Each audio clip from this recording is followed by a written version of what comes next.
Welcome everybody to our Straddles and Strangles webcast. I'm Connie here, Connie Hill here. Happy to be here as we discuss these two strategies. And actually there's kind of like three that creep in here. Last week we spent some time looking at some special rules to do straddle strangle swaps. Okay, we're going to take a look at the results of what happened with a couple of those trades. It's going to be a little math intensive. There are a few numbers we're going to have to add up here. In any case, we'll see how those trades played out, and then we'll put on a couple of new trades for today. And we're going to kind of go back to some basics with these, just a basic straddle or basic strangle as opposed to doing this swap situation. Okay, so if you're new to this class, welcome. If you have been here before, I appreciate you logging in. I recognize your names. I'm happy to see that you're here. Now, I hope you're following me on X. I'm Connie Hill, CS. We have the pleasure of having Kevin Horner out in the chat with us today. Welcome, Kevin. He's here to maybe help me field some questions that I can't quite get to, or maybe a little bit off topic. Kevin will be watching the chat here as well to help you out. Follow him on X. He is Kevin Horner CS, so we invite you to do that. Let's go through our disclosures and get on with our agenda of the day. Options carry a high level of risk and are not suitable for all investors. What we talk about today is intended for educational and informational purposes only. Don't consider it a recommendation. We'll be using the Paper Money software application. It is what you download to your computer. It's the most robust version of Thinkorswim. Sorry for that little thing jumping on the chart. Investing involves risk, including the loss of principal. The past performance is no guarantee of future results. So even though we might see what a stock's done in the past, it's not guaranteed to do that in the future. Let me grab a little worksheet here that I want us to use. And I'll have it sitting right here, and then I'll bring it over here in just a moment. First of all, let's go see what the market is doing today, just to kind of give us a quick little look at it. Then we'll talk about our different trades we had going on and set up some new example trades. Now, I'm curious to know, and I'm going to be looking at the chat on this, did any of you do either one of our straddle, strangle, swap trades last week in your own account? If so, let me know. I'm curious to know. That's one of the great ways that you can learn is by following along, doing these example trades in your own paper account. So let's hop over here to Thinkorswim. Got the SPX up, and looks like maybe it's barely holding its own, up 0.08% right now. So pretty flat on the SPX. Let's look at the NASDAQ. NASDAQ showing a little bit more strength than the S&P. So look at that, setting a brand new high this morning on the NASDAQ. It just kind of keeps creeping up, creeping up, creeping up. If you're noticing patterns on here, you might notice flagpole, flag, then kind of another little breakout here, flag, flagpole. Now we're not sure if it's going to pause here or not. It might continue today and continue this flagpole up, or we'll see if maybe over the next couple of days it starts to go a little bit more sideways here, creating a sideways flag. All right. Let's do this. Let's look at, I just want to take a quick look at the Russell 2000, if it'll bring it up here. So we see the Russell 2000, brand new high again on the Russell 2000. It's up 0.32%, so a little bit more substantial. Decent green candle there. And then the Dow Jones, let's go to our DJI. Looks like the Dow is down about 0.43%. So a little bit of mixture. Most of the market's up, with the exception of the Dow. It is the lone stock going down. I haven't analyzed that to see what is bringing it down, but that's okay, because when we're doing these two strategies, strangles and straddles, they're really speculative in nature. We're not necessarily going to be using them as our bread and butter strategy of things that we're doing every single day in the market. But we want to know how to use them so that when we have an opportunity to use them, we feel comfortable doing so. And we recognize, hey, this is an opportunity where we could use a straddle or a strangle. Now, the idea with a long straddle is that we buy the same strike price, which is at the money. We buy a call and we buy a put. On a long strangle, instead of doing out the money, we go a little bit out of the money. So we buy an out of the money put and out of the money call. Our net debit typically is going to be a little bit lower, but what does that do to our break-even points? Well, it kind of spreads our break-even points out a little bit more because we started out of the money, and then we have to add on that premium to get to our break-even point. So it's not really a plain vanilla, gee, I should use a straddle in this situation or a strangle in this situation. Sometimes circumstances are going to dictate, like say open interest. It might dictate what you go for, a straddle or a strangle. Now, last week we did two straddle strangle swaps. We were experimenting with some rules where we were having those front months that we were selling on a short straddle. We wanted that premium that we brought in to cover. I started out with 40% of the price of the long options, and we're easily getting that. So we might modify our rules there a little bit and say maybe we can look for 80%, not just 40%, but we'll throw that in the mix a little bit later. Let's go take a look at our first couple of trades that we put on. So we're going to start with a really messy one. Okay, we're going to start with our Corning trade. Now on our Corning trade, what we did, we got into the contracts last Monday, and then they announced, let's see if they announced in the morning the next day. Yeah, the next day before the market opened is when they announced their earnings. So we didn't know the night before. We just logged in the morning of and could see what was going on here. Now we can see, oh, wow, there was a big gap down. If it closed here on Monday and then the next morning, what did it do? It opened up down here. So big gap down. And then one thing that was interesting is it kind of started to rally a little bit. It started to rally. In fact, at one point, this candle was pretty big in the morning, making it look like, gee, maybe it's going to recover from this big gap. Eventually, as the day wore on, the price fizzled back down. Okay. So let's take a look at what happened with our different legs of this straddle strangle swap. The swap part comes in because we're selling the straddle and then we're buying the strangle as our hedge legs. We don't want to be exposed to an unlimited risk of a naked call, or a naked put is a little bit better because we could take ownership of the stock.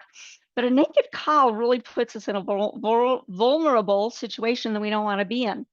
And that's why we buy those hedge of that strangle, so that we're not completely uncovered. We have a hedge in place. We're limiting our risk. And that's really a critical thing to understand. Let's see.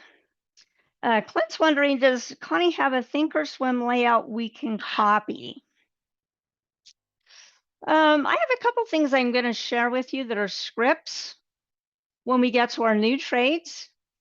I don't really have a setup necessarily that I use. I'll use different ones.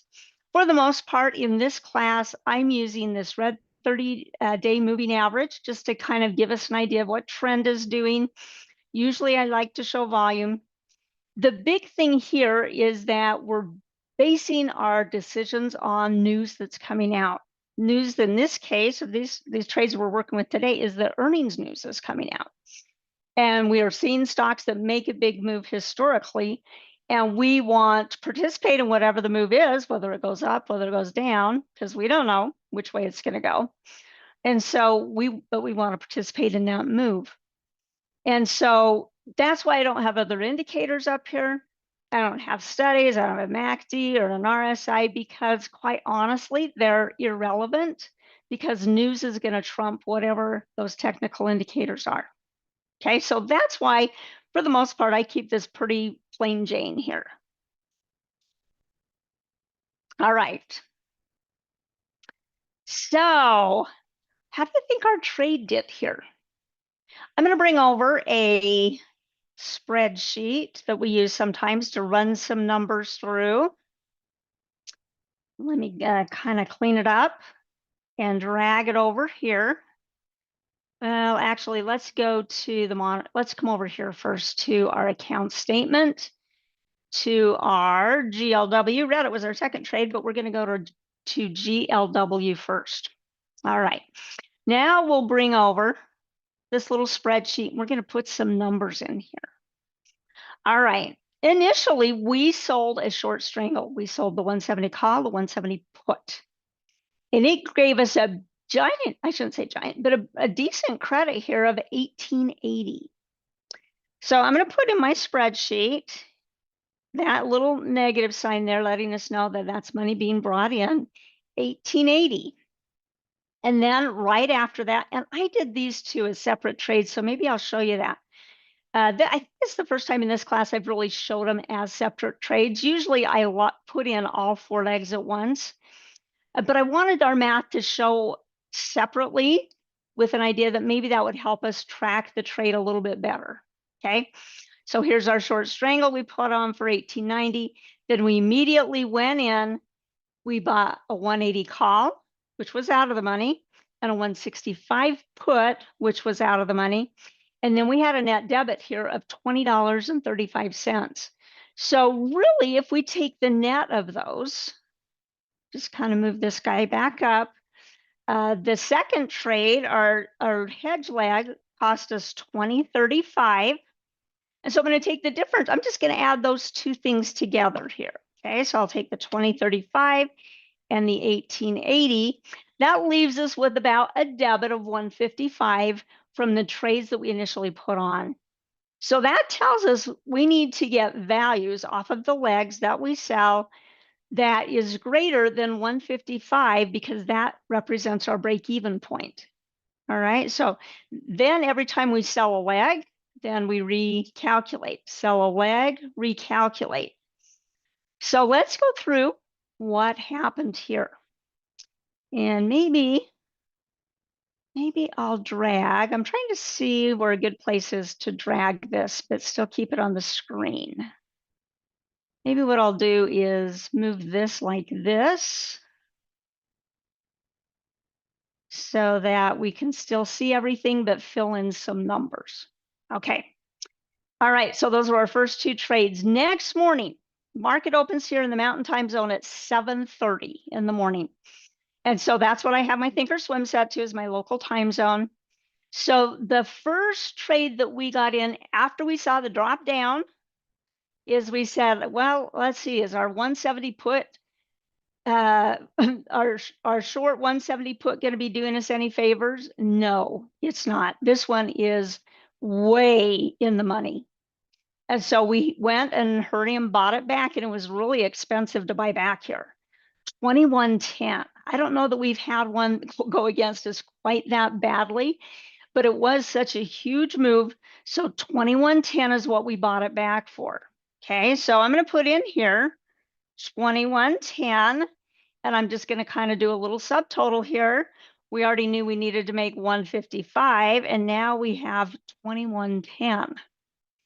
So 22.65 becomes our new break-even point. Okay. On this particular trade, and actually for Reddit as well, we'll talk about this. I knew that I was going to be out Wednesday, Thursday, Friday, and that I really wouldn't have much access to the markets to even look what was going on. So I intentionally chose GLW, knowing that it announced the next day, that I could kind of tend it a little bit before I was out of pocket. Okay. So then let's see what the next leg happened. Okay, then at 77.36, so 6 minutes after the market was open, then we went ahead and we said, we need to buy back the short.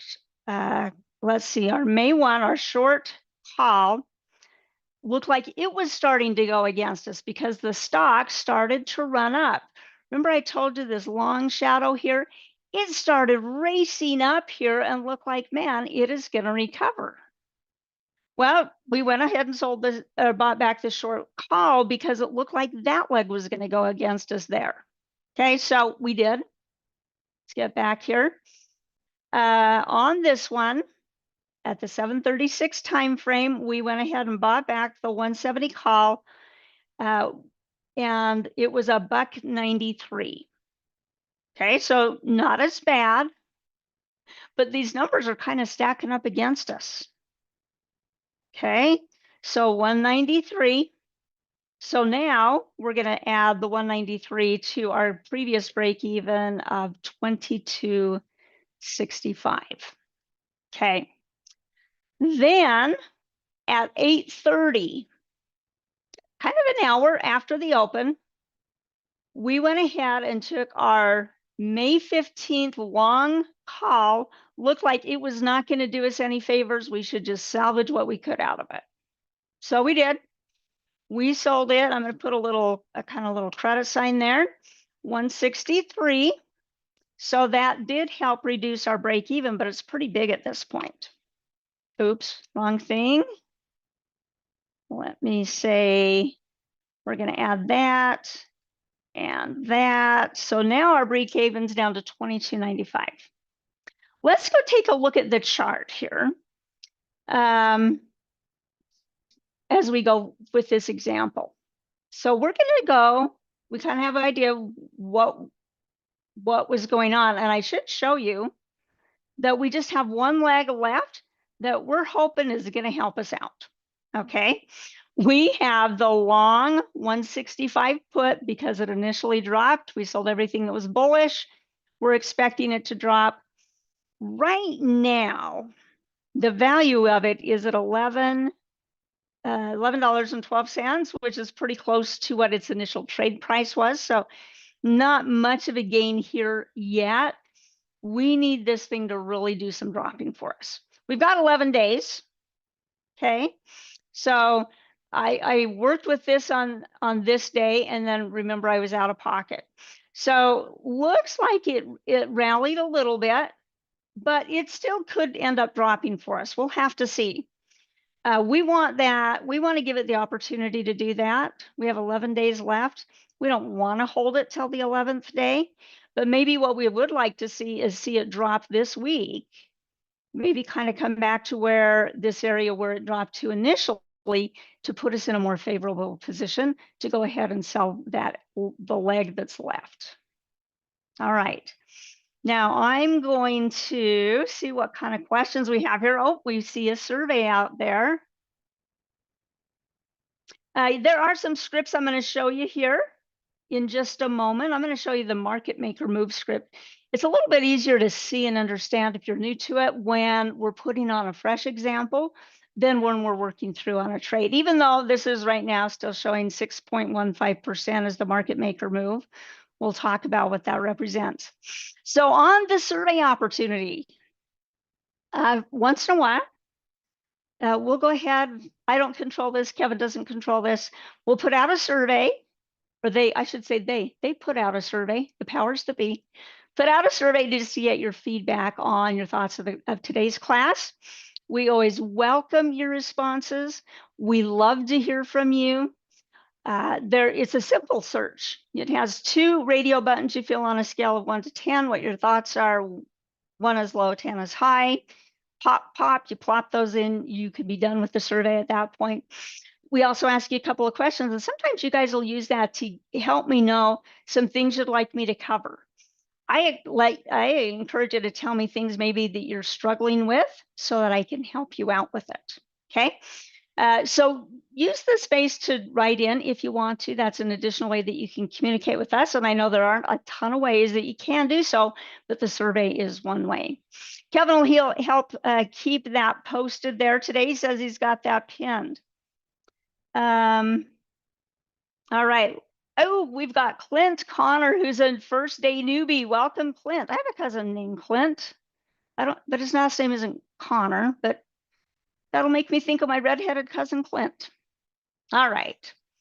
That's GLW. Now, our other trade, we did a strangle swap on here was Reddit. Now, when we got into Reddit, it was last Monday in our class. We did the same type of trade. We'll go look at the strike prices here. However, I thought that they would be announcing on Tuesday. And they really did not announce until Thursday after the market closed. So they announced on the 30th after the market had closed, and I was already out of pocket. So as I looked at this over the weekend, I thought, well, we're just going to see what lessons we can learn from this. What happens if you put on a trade and you forget about it? And it's not so much that I forgot about it as that I didn't have access to it, okay? So this is where we got in. These guys, Reddit had a real positive reaction to their earnings announcement. Look at this nice gap up. And it looks like it was pretty volatile there on Friday, doesn't it? Ran down a little bit, ran up a little bit, closed pretty close to where it was. We'd call this kind of a spinning top type candle. So had a decent sized move there. Well, let's see what that trade looks like right now. Over to the monitor tab, let's close up this one. Let's open up Reddit, knowing that I didn't do anything with it. Okay, what would have happened? Well, we still have our longer legs for the May 15th options expiration. We've got that call and that put. And right now, it kind of looks like the call would be in a better situation because the stock gapped up, but both of them are actually lower. Okay, both of the mark price right now on both those legs is lower. Well, one thing we're seeing from that is the implied volatility come crushing out. When we get into that trade initially on the, this was the long strangle, they had extra implied volatility priced into it. So the announcement comes out, the implied volatility crushes out of the whole option chain, okay? And so then we're left with numbers that are, there's still some extrinsic value there, but all that implied volatility piece is gone. Okay, so we need this stock, we need it to actually make some moves here. Let's talk about our short legs, okay? Because we started out at a short straddle. Let's come over here to our account statement on our Reddit. We started out, we sold a 160 put and a 160 call. And that, again, we did this in two separate trades, even though you could put them on together and it would be considered what we call a straddle strangle put, but it goes in your system, it'll go in as a diagonal because really we are using expiration dates that are different from each other. So here we have our May ones that expired Friday. Well, we brought in some credit for it, but what happened? Well, one expired out of the money and we got to keep the profit on it. The other one was assigned to us, okay? So which one was assigned to us? Let's go look. We come back here to activity and positions. Come down here, yours might go put it in a different area. Mine puts it in this unallocated area here. And we were assigned 100 shares at $160. We can see our trade price there. So our option that we ended up being out of the money, we got to keep that premium, but the one that's in the money, we were assigned these shares short.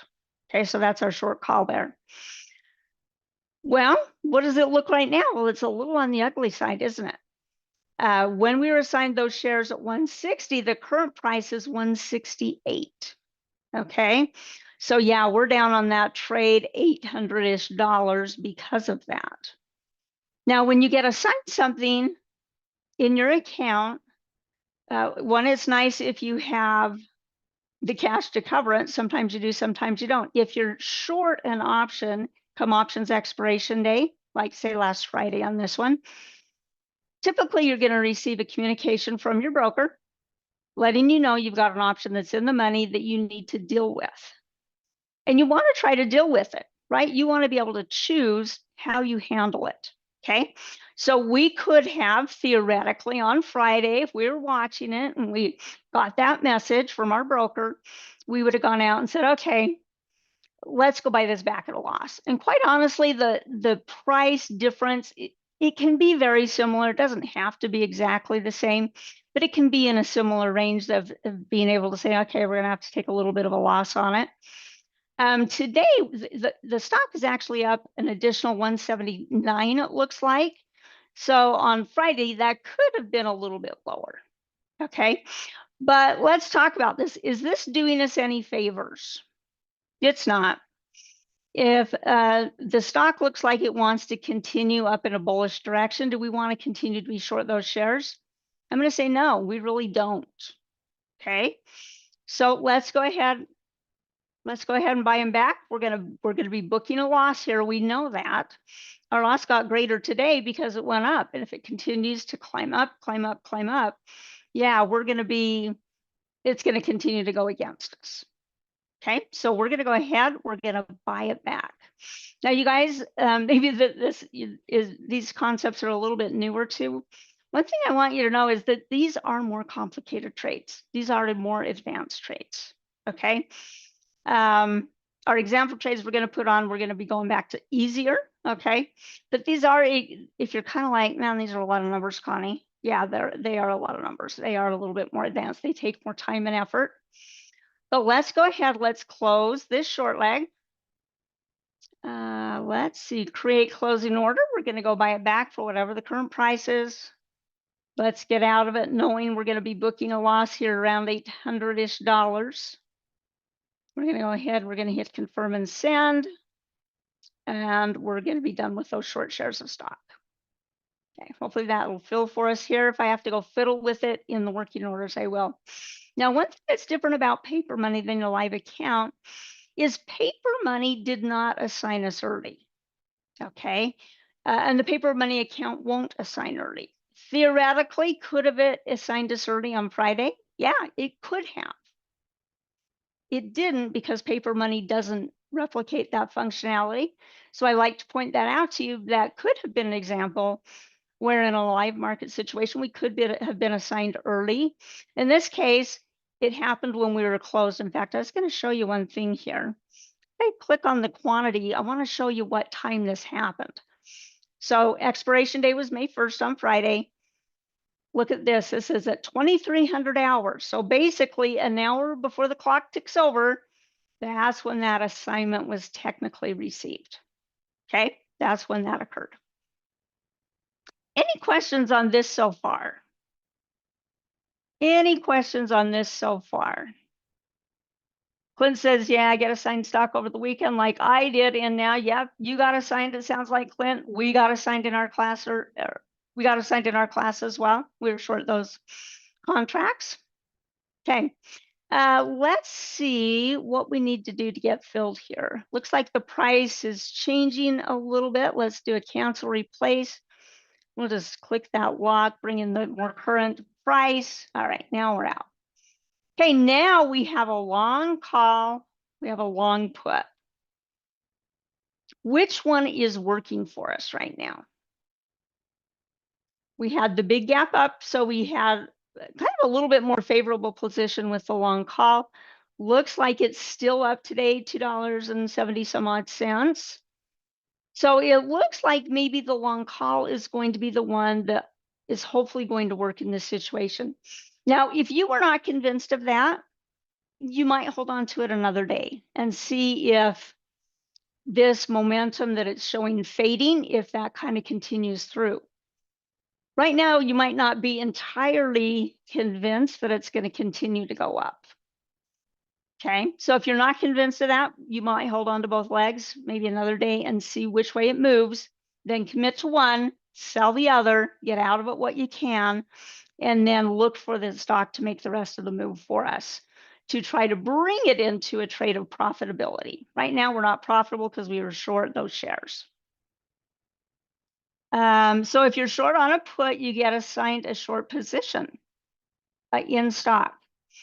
So in this particular case, if it's a short put that you get assigned, then you actually take ownership of the stock, and it's a positive quantity. You have 100 shares of long stock per contract. In this case, we were short the call, and that's why it showed us in a short position of 100 shares of the stock, because of that short call that was in the money. Okay, so the excellent question. I appreciate you asking that. It has nothing to do with volume. The question here is it Is it dependent on volume? Looks like the volume is mixed. You're right, there is a mix of volume here, and price is dependent on whether there's more buyers or sellers, right? If there's more sellers, yeah, the prices drop, and if there's more buyers, then typically the price is increasing. All right, any other questions with this? For the moment, I'm not convinced that it's going to go bullish. The reason I'm not convinced is because it's lower than where it opened today.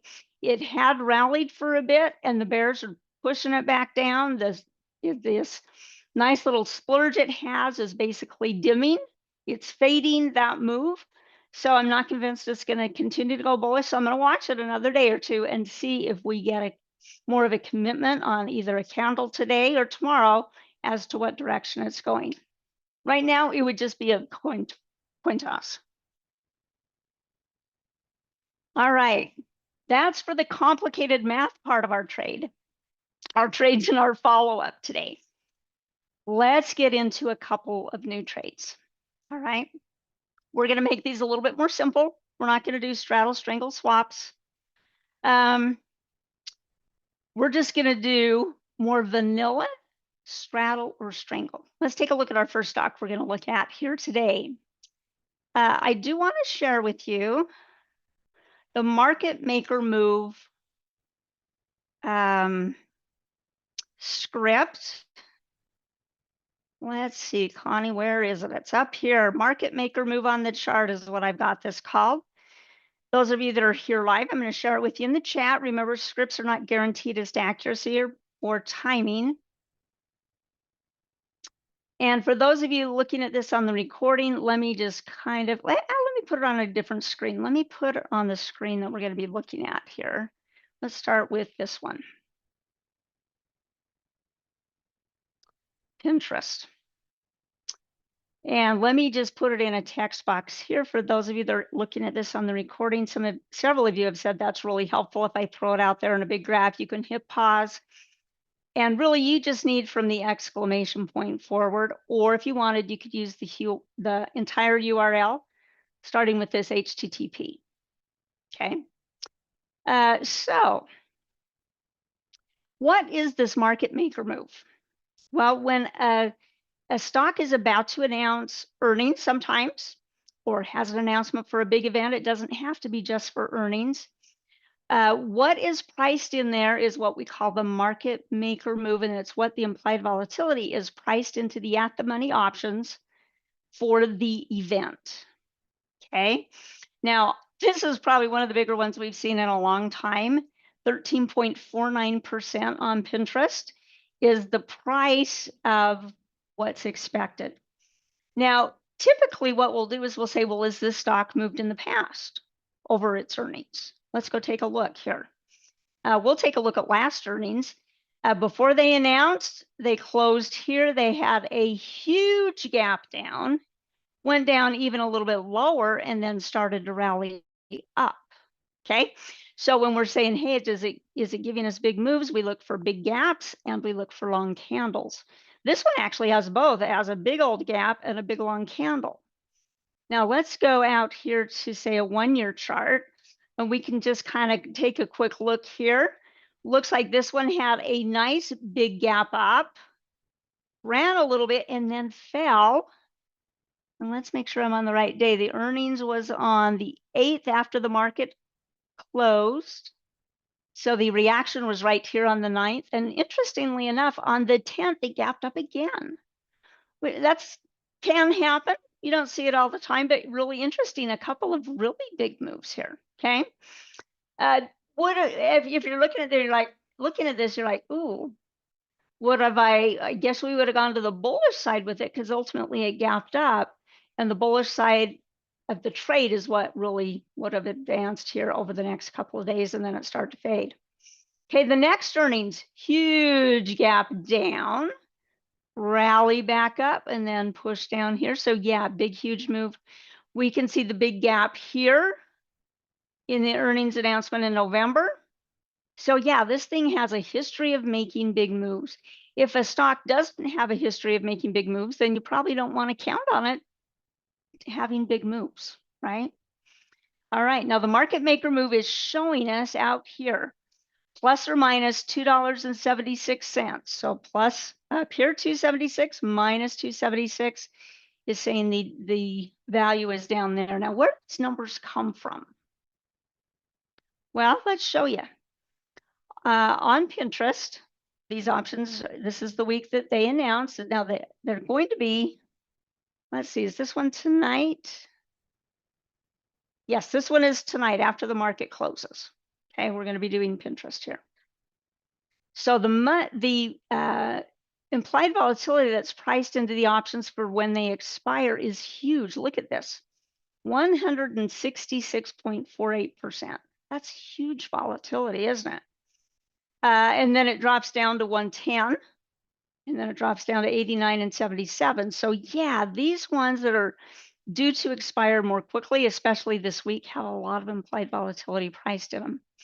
Now, initially this morning when I brought this up, the market maker move wasn't being shown with the calculation. It is now, the market's open.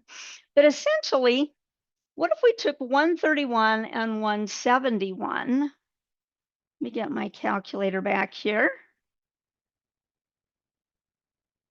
If we take the at the money, which right now is the $20 strike price, so we say 131 plus 171, that gives us a value of 302. Okay, so is that the market maker move? It's not entirely, but a big chunk of it is from the announcement. And what usually, and maybe it would have been more accurate for me to take the midpoint of this one, I just went with the straight ask price to get our 302. Usually, if we go with the mark price, it's going to end up being about whatever this number is here, 293. So this includes the move all the way to the options expiration. So this part of the move, the market maker move, is just the news, and it's the lion's share of it, then a little bit the remainder of the week. Okay.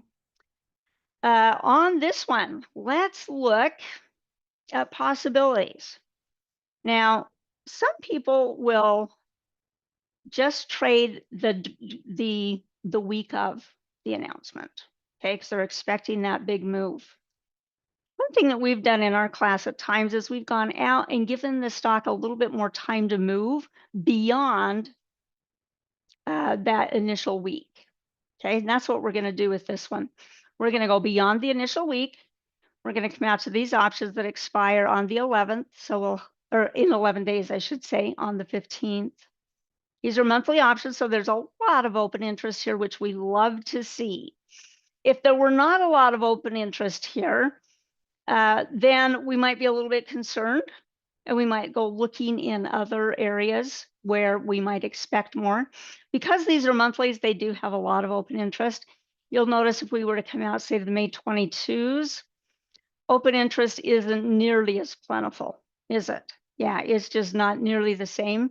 So we're going to stick with the 15th of May. And on this one, we're going to do a straight straddle. We're going to do a buy a call and buy a put. And the idea here is that we don't know which way it's going to go, but we think it's going to make it a big move. Oh, actually, 2050s actually are out the money, isn't it? Because it's 2043. So 2050 is our out the money. Okay, so that's going to be about $3.14 is the midpoint price on it. Okay, so that actually is interesting because this 314 that includes some extra time is how much of that? 293 to Friday expiration. Man, it's a decent chunk of that. That's interesting. Okay. We'll come back here to where the numbers are. We're going to put this in. And what happens with our break even? Well, we want the stock to go beyond one of the strike prices, either the call or the put. We really don't care. Could be either one. And then what we're going to plan on is that implied volatility is going to crush out of both of these legs. Right when the news happens, it takes not a ton of time, but it comes crushing out.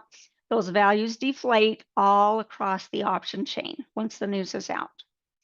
Now, we're going to hope that one of them it moves a big direction one way or the other, so we can choose, gee, do we want to run with the call? Do we want to run with the put? And we'll go close the opposite leg if we receive a definite move. Oh, yep, it's really looking bullish, or yep, it's really looking bearish. Okay, then we can make that decision. So we are going to go ahead, we're going to send that in, we're going to put it in our straddles and strangles grouping. All right, we just got filled at 311, it looks like, so a little bit cheaper. We like a little bit cheaper, that's helpful at times. All right, let me check the chat here. And answer, there's a question here. I'm not sure if I really totally answered this or not, from RB Tech Trader. So if you're short a put, you get assigned a short position on stock. Oh, I think I did address that. Now, if you're short a put, it means you're going to take ownership of the stock, and so you'd be long the shares. In our case, we were short the call. That's the leg that ended up in the money. And so that's why we had short shares. So hopefully we did answer that question.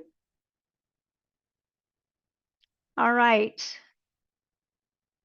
I think we've got you going here. All right. Let's do a couple of things here as we wrap up.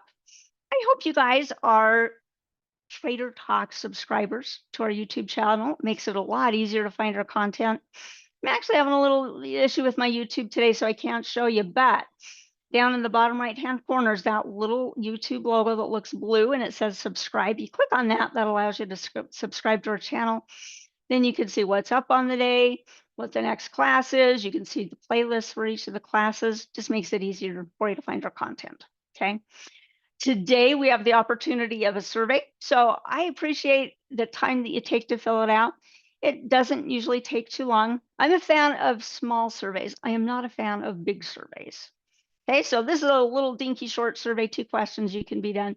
We appreciate your feedback all the time.